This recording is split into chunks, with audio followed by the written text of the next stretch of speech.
Bismillahirrahmanirrahim. Assalamualaikum warahmatullahi wabarakatuh. Kembali lagi dengan Mr. Wandi Alumbuki. Dan sebelumnya Mr. Wandi ingin mendoakan yang menonton pada hari ini, yang mendengarkan video pada hari ini, semoga selalu diberikan kesehatan oleh Allah Subhanahu wa taala, dan yang paling penting adalah Mr. doain semoga kalian jadi anak soleh-solehah. Amin ya robbal alamin.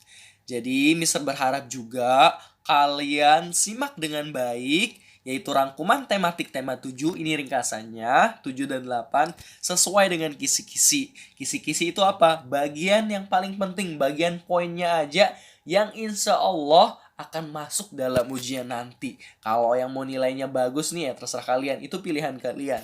Tapi kalau yang mau nilainya bagus, tetap pantengin terus, tonton videonya sampai tuntas dari awal sampai akhir. Jangan kemana-mana, simak dengan baik. Oke, jadi kalau yang ini Mister nggak perlu jelaskan, ini kisi-kisinya. Jadi Mister langsung ke bagian intinya aja, yaitu bahasa Indonesia. Oke, sekarang kita ke pembahasan dongeng. Nah, kalau ditanya dongeng itu apa? Cukup udah kalian jawab cerita fiksi. Nggak usah panjang-panjang. Mau soalnya sepanjang apapun, misalkan pilihan ganda. Nah, cukup kalian jawab cerita fiksi. Udah, selesai. Ya, sebelumnya Mr. Wandi pernah menjelaskan cerita fiksi itu adalah cerita yang dibuat oleh orang lain, ya, dibuat dalam bentuk khayalan, imajinasi, tidak ada dalam kehidupan kita, tidak benar-benar terjadi gitu, nggak benar-benar terjadi dalam kehidupan kita. Udah, cukup kalian jawab. Kalau ditanya dongeng itu apa, dongeng itu adalah cerita fiksi. Contohnya apa, Mr. Wandi? Contohnya adalah fabel. Fabel itu apa, Mr. Wandi? Fabel itu adalah kehidupan hewan yang menceritakan menyerupai manusia. Jadi kalau ditanya dongeng itu termasuk fabel nggak? Ya, dongeng itu adalah contohnya adalah fabel. Fabel itu adalah contohnya misalkan nih kalau dalam bentuk film yang pernah Mr. Wandi jelaskan, misalkan dalam film Finding Dory atau Nemo, Nemo itu adalah tokohnya hewan, karena itu makanya dibilang fabel.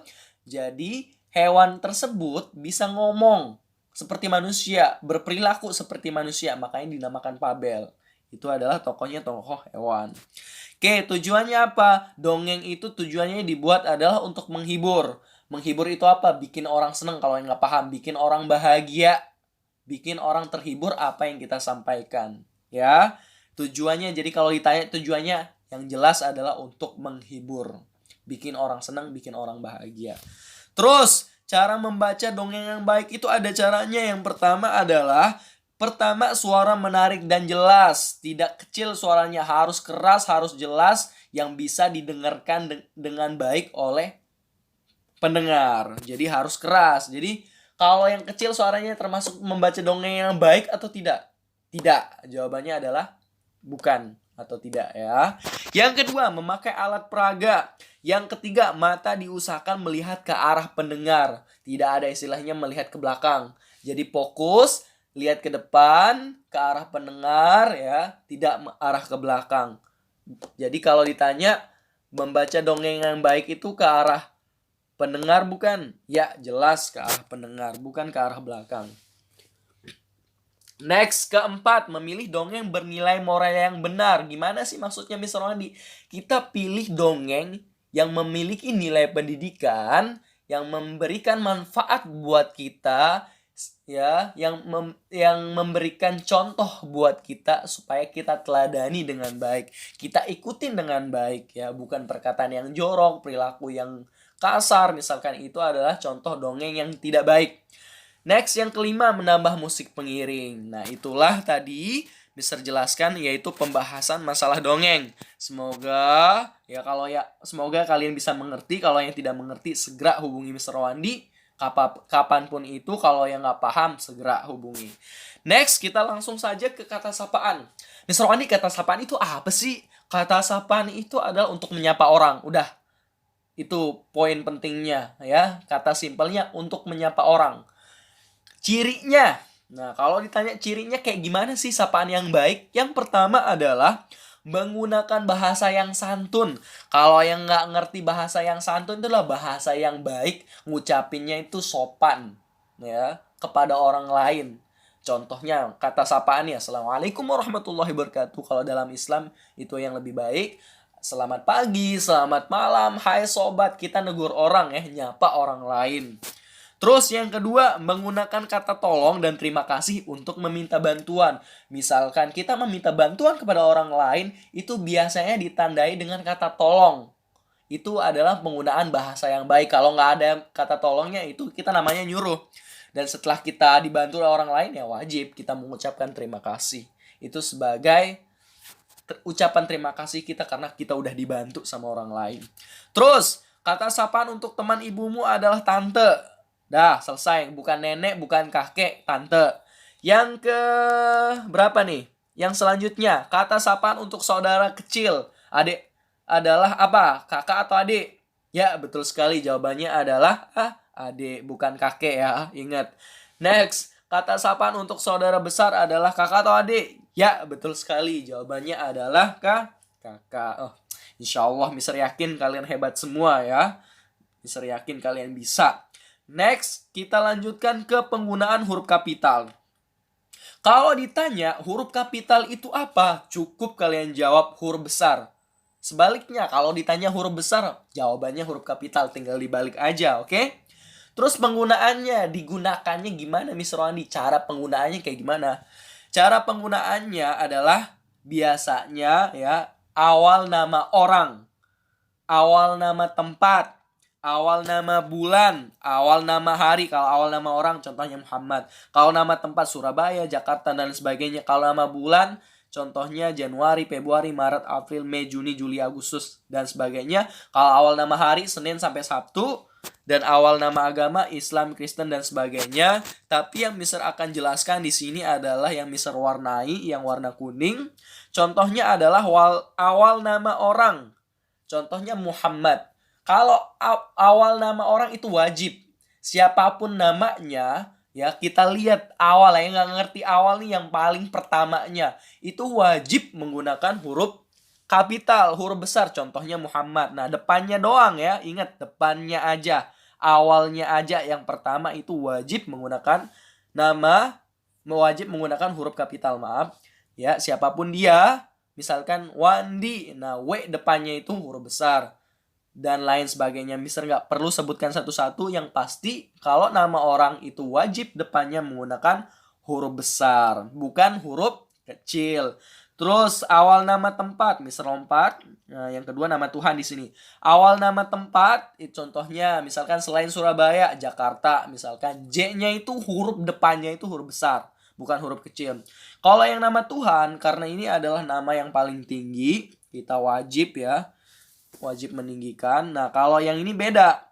Nah, untuk yang penggunaannya itu awal, tengah, sama akhir itu menggunakan huruf besar semua. Tapi awal, inget ya, yang pertamanya aja. Ya, contohnya adalah Maha Esa.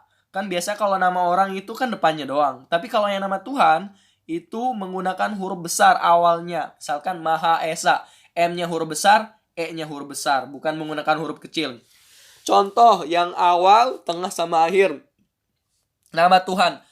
Contohnya yang misalkan Tuhan Maha Esa. Yang Maha Esa deh. Yang Maha Esa, Y-nya huruf depan, yang Maha-nya M-nya huruf besar, Esa-nya E-nya huruf besar. Oke? Kalau yang nggak ngerti segera hubungi Mister Wandi. Insya Allah, tapi Mister yakin kalian bisa semua. Next, penggunaan tanda titik dan tanda tanya. Serlompat ya. Penggunaan tanda titik dan tanda tanya. Oke, penggunaan tanda titik biasanya kalau kita baca cerita, itu biasanya ada tanda titik tuh. Nah, itu adalah penggunaannya itu di akhir kalimat biasanya. Kalau yang nggak ngerti akhir kalimat, itu terakhir-terakhirnya. Contohnya, Mister Wandi pergi ke Ragunan pada hari Minggu. Titik, udah selesai. Itu adalah tanda baca ya untuk mengakhiri kalimat.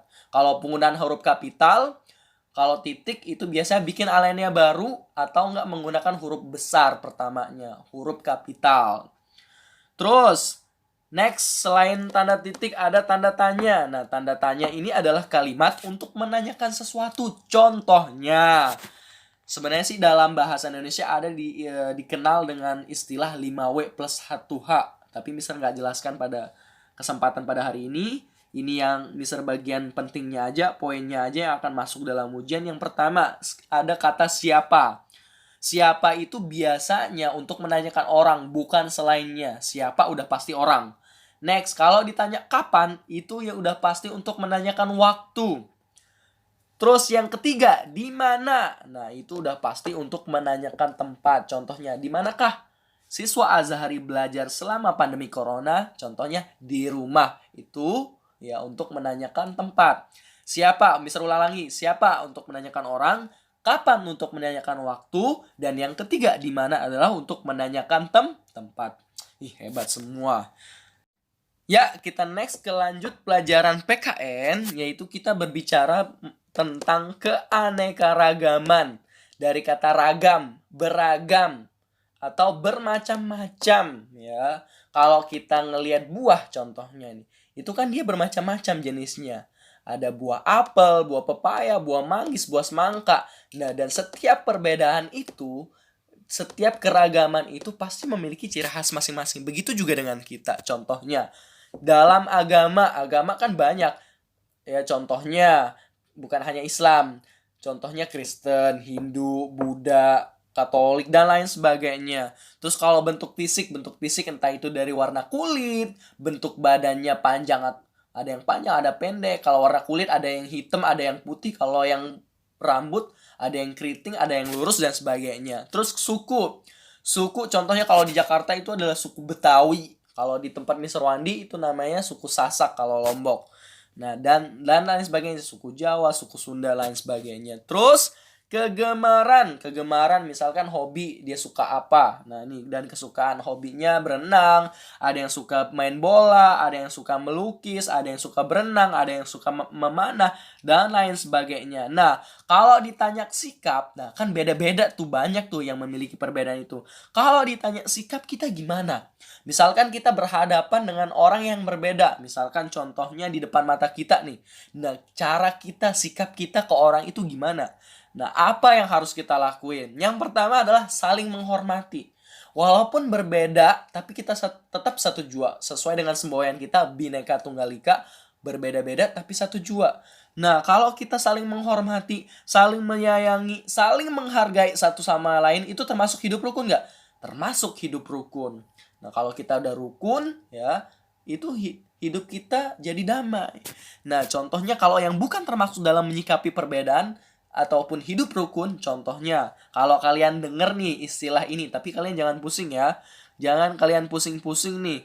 Ini sengaja Mister satuin semua biar kalian gak pusing. Sebenarnya satu kata sebenarnya ya. Contohnya nih, bermusuhan, konflik, pertengkaran, perkelahian, perpecahan, perselisihan, pertikaian. Ini satu kata sebenarnya, berujung pada suka berantem. Udah gitu aja, nggak usah kalian apa sih konflik, apa sih pertengkaran, apa sih perkelahian. Udah cukup satu aja, suka berantem. Nah, ini adalah bukan termasuk dalam menyikapi perbedaan. Dalam menyikapi perbedaan itu apa? Sikap kita gimana tadi? Pertama, saling menghormati, saling menyayangi, saling menghargai. Begitu juga dengan yang lainnya. Kalau yang bukan yang termasuk selain yang tadi, suka berantem. Yang kedua, menebar kebencian, gak suka sama orang lain, fitnah sama orang lain, ya, menghina, mengejek, ngata-ngatain. Kalau nggak paham, ngata-ngatain orang lain, itu adalah contoh yang bukan termasuk dalam menyikapi perbedaan. Dan yang terakhir adalah acuh dan abai, cuek sama orang lain, egois, suka mementingkan dirinya sendiri. Nah, itu adalah perbuatan yang tidak baik atau perbuatan yang bukan termasuk dalam menyikapi perbedaan. Terus contohnya kalau hidup rukun tuh ciri-cirinya saling menyayangi, tidak bertengkar, suka berbagi, suka membantu. Itu adalah hidup rukun ya. Terus manfaatnya apa hidup rukun dan persatuan? Manfaatnya kalau hidup rukun nih, hidup kita damai karena tidak berantem. Kalau kita nggak berantem, hidup kita terasa damai. Kalau persatuan, kalau kita kerja bareng-bareng, itu manfaatnya misalkan contoh dalam pekerjaan, entah itu kerja bakti ya, pokoknya intinya bareng-bareng, itu pekerjaan akan menjadi ringan ataupun cepat selesai. Ya, intinya itu. Oke, next yang terakhir adalah pelajaran SPDP. Nah, kalau kalian ditanya bunyi pendek, nah bunyi pendek itu udah tok. Contohnya adalah ketokan palu. Udah, kalau misalkan ketokan palu contohnya tok kita mantok, udah itu namanya bunyi pendek. Contoh yang lain adalah lonceng, suara mesin tik. Nah, kalian tinggal pilih salah satunya. Kalau ditanya contoh bunyi pendek, udah salah satunya kalian pilih ketokan palu, lonceng atau suara mesin tik. Terus yang kedua, bunyi panjang contohnya yaitu kereta api. Kalau kalian pergi ke stasiun, kalian sering denger bunyinya panjang kan? Begitu juga kereta apinya panjang. Otomatis suaranya juga panjang. Itu adalah salah satu contohnya. Terus next, satuan nada hitung berupa ketukan. Ketika kita menghitung nada, ya misalkan contoh nih, tok tok tok itu berupa ketukan. Jadi kalau soalnya bilang satuan nada hitung itu berupa apa? Jadi cukup kalian jawab itu berupa ketukan.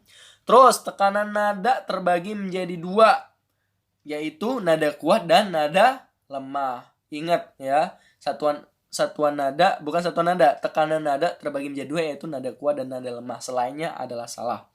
Terus kalau patung berbahan dasar plastisin dibuat dengan cara dipijit-pijit. Nah, kalau yang nggak ngerti plastisin itu sama halnya dengan pledoh. Tapi kalau plastisin itu lebih keras, lebih lembut. Kalau yang pledo ya hampir sama sih gitu, tapi nggak terlalu keras teksturnya. Kita pegangnya itu nggak terlalu keras. Itu kalau ditanya cara pembuatannya itu dengan cara dipijit-pijit. Biasanya kalau kita bentuk sesuatu, misalkan kayak contoh hewan nih, kura-kura, mau bentuk apapun itu, biasanya kalau menggunakan plastisin itu biasanya dibentuknya dengan cara dipijit-pijit. Terus kalau patung bahan dasar tanah liat itu merupakan bahan alam. Ada bahan buatan. Kalau bahan alam itu biasanya langsung dari alamnya, nggak ada campur tangan manusia.